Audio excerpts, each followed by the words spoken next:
Hello students, welcome back to series जहां पर हम डिस्कस कर रहे हैं चैप्टर वाइज क्लास 12 की कंप्यूटर स्टडीज की बुक को। अब तक हमने कवर किए इसमें चैप्टर्स 1, 2, 3, जिसमें हमने HTML, CSS, जावास्क्रिप्ट से एक पूरी वेबसाइट बनाई थी और उसके बाद हमने बात की ई कॉमर्स के बारे में, राइट।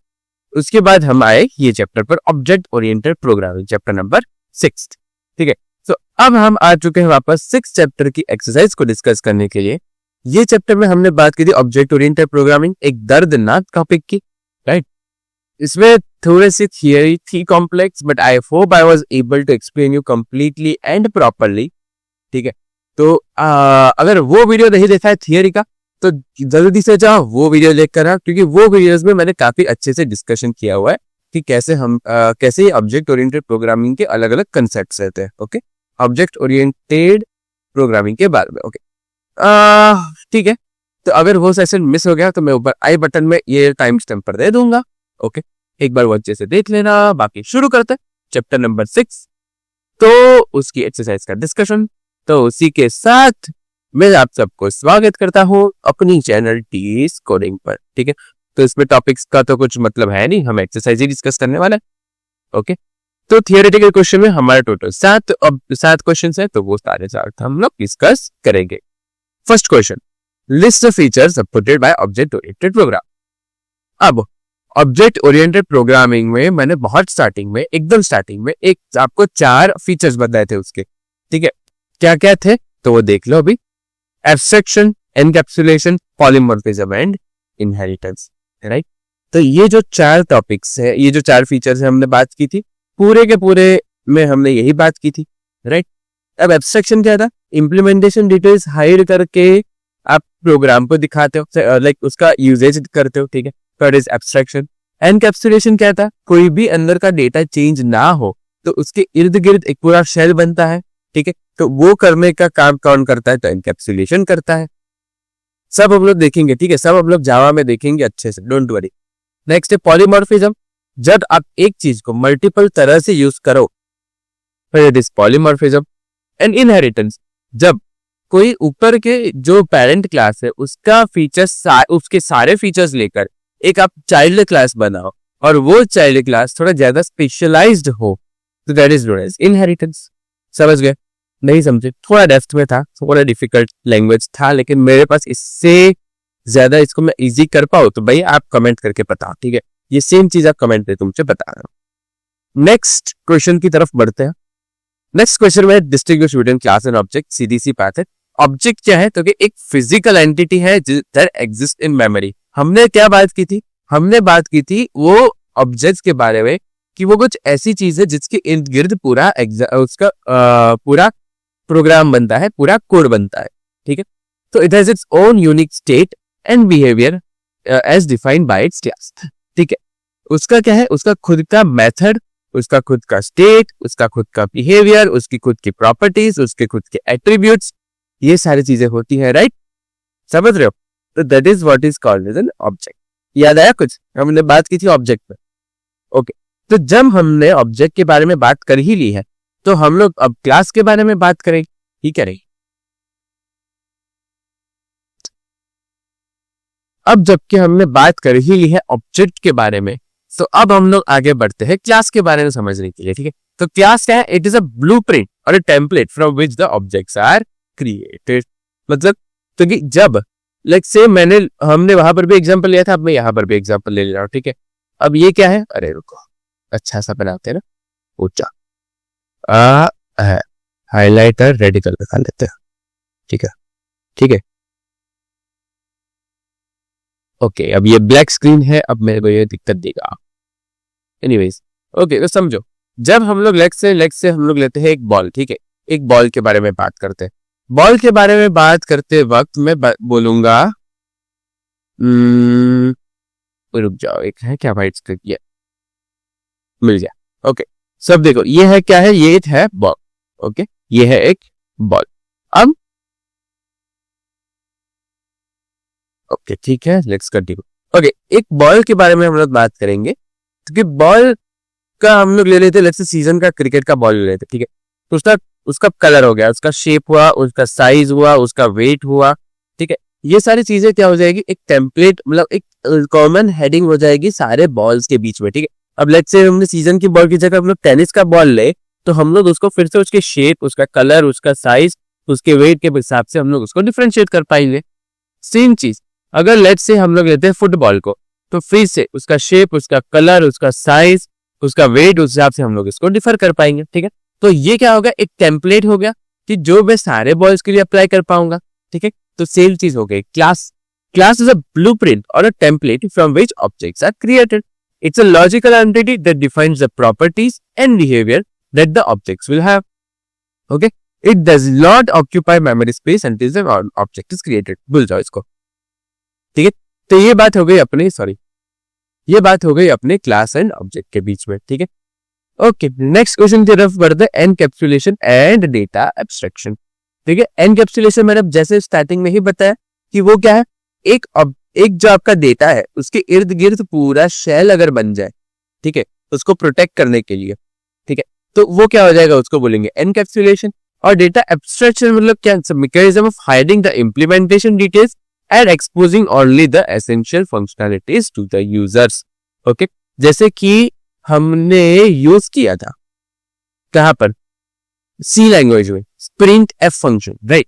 प्रिंट एफ आप फंक्शन यूज कर रहे हो, ठीक है, बट उसका वो इंप्लीमेंट कैसे हो रहा है वो आप बता रहे हो, वो नहीं बता रहे, ठीक है। वो इंप्लीमेंट हो रहा है, आप कर रहे हो डायरेक्टली, ठीक है। तो that is data abstraction. It focuses on what an object does rather than how it does.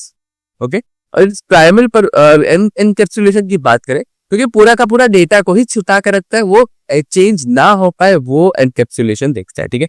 It protects an object's internal state from outside access and preventing accidental modification. Okay, तो encapsulation का काम क्या है, जब आपका कोई data किसी के इर्द गिर्द, उसके इर्द गिर्द एक पूरा का पूरा प्रोटेक्टिव कवरिंग बन जाए कि जिसके कारण वो कभी भी चेंज ना हो पाए, ठीक है, तो that is known as an encapsulation. Encapsulation नाम में है कैप्सूल करना. एनकैप्सुलेशन का मतलब ये कि उसके आजू बाजू एक कैप्सूल बनाना, कैप्सुलेट करना, ठीक है. ओके, और डेटा एब्स्ट्रैक्शन का क्या मतलब हुआ कि जब आप कोई डेटा को लाइक कोई भी फंक्शन को उसके इंप्लीमेंट की डिटेल्स को नहीं दिखा रहे हो, that is known as an data abstraction. Okay, yes. So next question की तरफ बढ़ते हैं. Question number 4, what is polymorphism. Polymorphism मैंने याद कराया. कैसे याद कराया था, जब आप कोई एक चीज को अलग अलग तरीके से यूज करो, that is known as an polymorphism, ठीक है. इट मींस मेनी फॉर्म्स, ठीक है.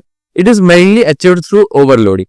ओके, दो तरह के ओवरलोडिंग के हमने देखे थे, method and operator overloading. Method overloading में जब सेम क्लास के मेथड का सेम नाम है लेकिन पैरामीटर अलग अलग है, ठीक है. जब इसको मैं समझाऊं कैसे इसको हम लोग समझाएंगे कि लेट्स से आपके क्लास में आपका क्लास मॉनिटर या फिर बैच रिप्रेजेंटेटिव है, ठीक है, CR है, क्लास रिप्रेजेंटेटिव. ओके, तो वो क्या है, वो खुद एक स्टूडेंट है, वो खुद पढ़ता भी है, वो खुद अपना काम करता है, ठीक है, अपना खुद का काम भी करता है, और वो खुद क्लास रिप्रेजेंटेटिव भी है, मतलब वो फैकल्टीज के साथ कोऑर्डिनेट करता है, वो अपने टाइम टेबल सेट जो करते हैं वो सारे लोगों के साथ कोऑर्डिनेट करता है. तो ये वो आपके साथ भी कोऑर्डिनेट करता है. तो ये सारी चीजें उसके ऊपर क्या हो गया कि उसके अब दो रोल्स हो गए. सेम बंदा है, सेम पर्सन है, बट उसके दो काम हो गए, एक खुद का और एक क्लास रिप्रेजेंटेटिव का, ठीक है.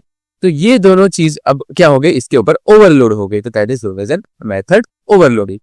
नेक्स्ट है ऑपरेटर ओवरलोडिंग. ऑपरेटर ओवरलोडिंग मतलब कि जैसे कि लेट्स से ये मल्टीपल ऑपरेटर्स है, ठीक है. इसका मैंने एग्जांपल बहुत अच्छे से वो थियरी वीडियो में दिया है, तो वो थियरी वीडियो बिल्कुल देखा. तो it allows an operator to give a special meaning for the user defined data type. Okay, तो अब इसमें ऑपरेटर्स को यूज किया जाता है और इसमें हम लोग मेथड्स को यूज करते हैं which are specified for certain objects. Okay, इसमें ज्यादा समझने जैसा नहीं है, जो समझना था वो मैंने वहां पर समझा दिया. ओके, नेक्स्ट है use of aggregation and composition. ये हमने बात कर ली थी, ये सेम टेबल है, अपना थियरी वाला ही है, ठीक है. अब एग्रीगेशन कब होता है, जब the child can exist independently of parent, तो एग्रीगेशन. और जब कंपोजिशन की बात हो तो the child can not exist without a parent. बराबर, मतलब कि अगर किसी के ऊपर कोई बंदा है, मतलब अगर कोई पेरेंट क्लास एग्जिस्ट करना चाहिए कोई स्पेसिफिक क्लास के लिए, समझे नहीं समझे, फिर से समझाता हूँ, मैं थोड़ा अच्छे से समझाता हूँ, रुको। लेट्स से आपने बनाया एक यूजर डिफाइंड फंक्शन, ओके। अब यूजर डिफाइंड फंक्शन क्या हुआ, तो कि आप अब उसमें कोई भी फ्लेक्सिबिलिटी कर सकते हो। ये सारे यूजर डिफाइंड फंक्शन हम लोग फिर से जावा में देखेंगे, वहां पर मैं पूरा समझाऊंगा कैसे करते हैं, क्या करते हैं, बट अभी के लिए यहाँ पर इसको होल्ड रखो। तो आपने ही यूजर डिफाइंड फंक्शन बनाया जिसके अंदर आपने खुद की फंक्शनलिटी ऐड कर दी। अब वो फंक्शनलिटी में आपने कोई भी इनबिल्ट जो जावा की प्रॉपर्टीज है, जैसे कि या फिर लेट्स से पाइथन ले लेते हैं, ठीक है, अभी के लिए। तो पाइथन के जो इनबिल्ट प्रोग्राम्स है, इनबिल्ट कोड है, जैसे कि इफ स्टेटमेंट, प्रिंट स्टेटमेंट, ठीक है, ये सारे अलग अलग स्टेटमेंट आपने यूज नहीं किए और खुद का पूरा लॉजिक बनाया, तो the class can exist independently. अब वो क्लास खुद की तरह से रह पाएगा। तो this is what we call as an aggregation, ठीक है। और कंपोजिशन मतलब क्या है, अगर आपने लेट्स से पाइथन को इंस्टॉल भी नहीं किया तो आप उसकी फंक्शनलिटी को यूज ही नहीं कर पाओगे, जैसे कि प्रिंट स्टेटमेंट, जैसे कि इनपुट स्टेटमेंट, जैसे कि टाइप स्टेटमेंट, ठीक है, इफ लूप, जब तक आपने कोई भी स्पेसिफिक प्रोग्रामिंग लैंग्वेज को टारगेट नहीं किया है। तो that is what we call as an composition. It has a modular reuse and it has a tighter reuse, ठीक है। अब आपको यहाँ पर इंडिपेंडेंस नहीं मिलेगा, ओके। तो इसका यूएमएल रिप्रेजेंटेशन इंपॉर्टेंट है, एग्रीगेशन का हॉलो डायमंड एंड कंपोजिशन का filled diamond, okay. Okay, next है when should one use inheritance. इसका एग्जांपल दो भाई। हाँ, ठीक है। तो इनहेरिटेंस एक इज अ रिलेशनशिप पर बेस्ड होता है। It is idea for using common code and creating a logical hierarchy, okay. जब अब समझो, लेट्स से यू कंसिडर एक सेकेंड जनरेशन डॉक्टर है या फिर सेकेंड जनरेशन एंटरप्रेन्योर है, वो अपनी खुद की कंपनी को एक्सपांड कराएगा फर्स्ट जनरेशन से ज्यादा। फर्स्ट जनरेशन ने क्या किया, वो खुद की कंपनी को एस्टैब्लिश किया। सेकेंड जनरेशन, थर्ड जनरेशन उसको ज्यादा एक्सपांड करेंगे, समझ रहे हो। तो that is what we call as in. और उनको भी कंपनी कैसे मिली, इनहेरिटेंस के थ्रू। बस यही चीज है कि सेकेंड जनरेशन या फिर थर्ड जनरेशन मतलब child class is more specialized than the parent class, ठीक है। तो a new class is more specialized than the version of a existing, ठीक है। अब उसने क्या किया, वो जो पुरानी कंपनी थी उसी के ही रिसोर्सेज यूज किए, ठीक है, उसी के ही रिसोर्सेज यूज किए, उसी के ही एम्प्लॉइज यूज किए। तो it reuses the attributes and methods of an existing class to avoid code duplication. अब खुद की फैमिली के साथ कंपीट तो नहीं करेगा, एक्सेप्ट कि कोई बॉलीवुड मूवी हो, ठीक है। तो उस इनहेरिटेंस को हम लोग बोलेंगे लाइक वो हो गया इनहेरिटेंस, मतलब स्पेशलाइज्ड वर्जन अपनी खुद की कंपनी का बनाएगा। Takes all that I want to establish here, ठीक है। तो इनहेरिटेंस क्या है, it should be used when you are common even you are clearly establishing in is a relationship between classes. ये इज अ रिलेशनशिप बहुत important word है। वो ये सारे वर्ड्स, ये जो है हैज अ और इज अ पार्ट ऑफ, कहा गया ऊपर चलो, हैज अ और अ पार्ट ऑफ, ये एग्रीगेशन एंड कंपोजिशन के लिए इंपॉर्टेंट है। और ये इज अ रिलेशनशिप इनहेरिटेंस के लिए इंपॉर्टेंट है with respect to MCQ point of view, ठीक, वो आप लोग थियरी में देख सकते हो। लास्टली टाइप्स ऑफ इनहेरिटेंस बताने को बोला है। ये हमने ज्यादा डेप्थ में कवर नहीं किया था क्योंकि वो वीडियो काफी लंबा हो गया था और उसका मुझे यहाँ पर वैसे भी डिस्कशन करना था, ओके। तो अलग अलग इनहेरिटेंस की प्रकार हो सकती है, जैसे कि सिंगल इनहेरिटेंस मतलब एक पेरेंट क्लास और उसका एक सब क्लास, खत्म। मल्टीपल इनहेरिटेंस मतलब दो पेरेंट क्लास और एक सब क्लास, जैसे कि अब आपके पापा की कंपनी है और आपके मदर की, उनके फैमिली के साइड की कंपनी है, वो दोनों आपने इनहेरिटेड, वो आप दोनों आपकी इनहेरिटेंस में आ गए, ठीक है। तो वो क्या हो गया, आपका मल्टीपल इनहेरिटेंस हो गया, आपके पास प्रॉपर्टी, आपके पास पैसे डबल हो गए, समझे। नेक्स्ट है मल्टी लेवल इनहेरिटेंस, जैसे कि आपके दादाजी ने आपके पापा को कंपनी दी और आपके पापा ने आपको कंपनी दी, अब आप अपने बच्चे को कंपनी दोगे, ठीक है। तो कि a class is derived from another class which is also derived from another class forming a chain, ठीक है, समझ में। तो this is what we call as an multi level inheritance. दूसरे दो नाम है लेकिन मुझे ज्यादा इंपॉर्टेंस नहीं देना है इन दोनों को क्योंकि कहीं पर इसकी डिस्कशन नहीं हुई है, बट ये दो नाम आपको ध्यान रख लेना कि हायरार्किकल इनहेरिटेंस और हाइब्रिड इनहेरिटेंस भी टाइप्स हो सकते हैं, ओके।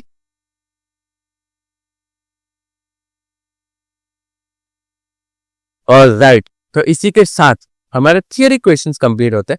अब ये वीडियो फटाफट बढ़ेगा आगे, क्योंकि अब होंगे मल्टीपल चॉइस क्वेश्चन और उसमें हम लोग करेंगे रैपिड फायर। ओके, तो हमारे टोटल 11 क्वेश्चन है और हमने टोटल इसको 2 पार्ट्स में डिवाइड कर दिया, 6 और 5 करके, ठीक है। एनीवेज वो बताने की जरूरत है। एनीवेज समझो, quick. An object oriented methodology focus on which of the following entities?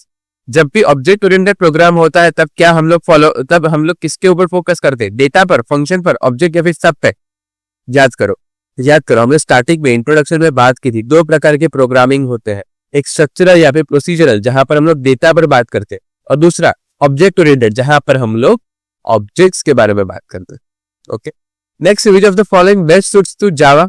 सीधी सी बात है, इसके मैंने 2 एग्जांपल दिए थे, प्रोसीजरल प्रोग्रामिंग या फिर स्ट्रक्चरल प्रोग्रामिंग में पाइथन, ऑब्जेक्ट ओरिएंटेड में Java. Okay, next, which of the following is used to distinguish objects from each other? Attribute, states, behaviour and all of the above. Object के function, object के अलग अलग features थे, right? और क्या क्या features थे? प्रॉपर्टीज या फिर एट्रीब्यूट्स, उसका स्टेट, उसका मेथड या फिर बिहेवियर, ठीक है, और उसके फीचर्स। तो ये सारे के सारे चीजें हम लोग यूज कर सकते हैं ऑब्जेक्ट्स को डिस्टिंग्विश करने के लिए। Okay, next, which of the following defines the common features of similar objects?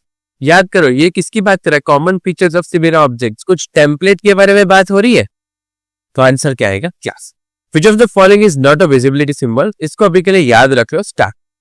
Which of the following is provided using encapsulation? चलो इसका आंसर अब आप लोग सोच के बताओ, वीडियो पॉज करो, सोचो और बताओ। एक्चुअली आपको सारे क्वेश्चंस के लिए वीडियो पॉज करके सोच के फिर आपको आंसर देखना चाहिए। एनीवेज, इसका आंसर आएगा data protection. Okay, next 5 question last, come on let's go. Which of the following is enabled bye data abstraction? Data abstraction याद करो, हमने 2 तरह की बात की थी, एक डेटा एनकैप्सुलेशन और एक डेटा एब्स्ट्रैक्शन। एब्स्ट्रैक्शन में क्या था? इंप्लीमेंटेशन डिटेल्स को हाइड करोगे और आप लोग डेटा को मैनिपुलेट कर पाओगे, right? Next, which of the following options which of the following options polymorphism cannot be achieved? हमने इसी क्वेश्चंस में डिस्कस किया था, 2 तरह की ओवरलोडिंग होती है जिसमें हम लोग पॉलीमॉर्फिज्म कर सकते हैं, मेथड एंड ऑपरेटर। तो तीसरा कौन सा बचा? Data hiding, right? Okay, next, अब आया मैंने जो बताया था वो टाइप का question. Aggregation model refers to which of the following relationships? चलो इसका आंसर आप लोग पता, याद करो, एग्रीगेशन, कंपोजिशन, हैज अ या फिर is a part of,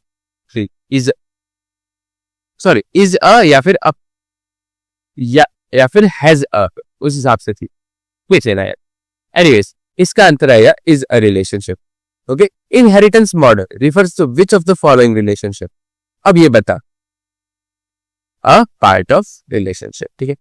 next, in the class diagram composition is represented using which of the following symbols? इसका आंसर आएगा a filled diamond symbol. Okay, so इसके साथ अपना एक्सरसाइज का डिस्कशन कंप्लीट होता है। आई होप मैं आपको अच्छे से समझा पाया होगा कि क्या हमने डिस्कस किया था, क्या ये पूरी एक्सरसाइज के बारे में, और आई होप मैं आपको ये पूरा चैप्टर एक जिस्ट में समझा पाया हो। सो वीडियो पसंद आई हो तो लाइक करना, शेयर करना, और चैनल पे नए हो तो सब्सक्राइब करना। Till then, bye bye, take care, all the very best, thank you.